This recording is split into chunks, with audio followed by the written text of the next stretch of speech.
अहम खबर आपको देंगे। करप्ट सेप्को अफसरान के खिलाफ एक्शन, 5 SDOs की तनाजुली कर दी गई है। लाइन सुपरिटेंडेंट बना दिया गया है। बात करेंगे ब्यूरो हेड शाहिद अली हमें ज्वाइन कर रहे हैं। शाहिद अली बताएगा इस खबर की क्या तफसील है।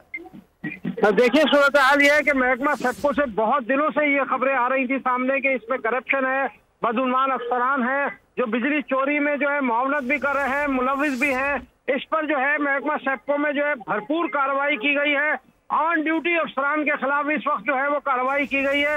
इसमें 5 SDO ऐसे हैं जिनमें से 4 SDOs को उनके ओहदे से हटाकर लाइन सुपरिटेंडेंट बना दिया गया है, जबकि एक SDO जो है गुलाम मुस्तफा शेख उनको नौकरी से फारिग कर दिया गया है। इसी तरह 3 एक्सियन है जो ऑन ड्यूटी एक्सियन है, उनको जो है 2-2 साल की उनकी सर्विसेज खत्म कर दी गई हैं।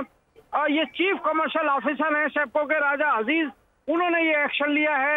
इन तमाम अफसरान के खिलाफ इंक्वायरी की जा रही थी बिजली चोरी में, मुआवनत में, प्राइस से गफलत बरतने पर। इसी वजह से इनके खिलाफ ये कार्रवाई की गई है। और अब 5 SDO जो हैं उनको, उनमें से 4 को लाइन सुपरिटेंडेंट बना दिया गया है, एक SDO को नौकरी से फारिग कर दिया गया है। 3 एक्सियन साहिबान की 2-2 साल की सर्विस में ना कर दी गई है। अभी मजीद कई अफसरान ऐसे हैं जिनके खिलाफ कार्रवाई की जानी है। इस वक्त उनके खिलाफ इंक्वायरी जारी है। जी ठीक है, बड़ी कार्रवाई की गई है। अपडेट करने के लिए बहुत शुक्रिया आपका शाहिद अली। सब्सक्राइब करें और बेल दबाएं ताकि कोई खबर रह न जाए।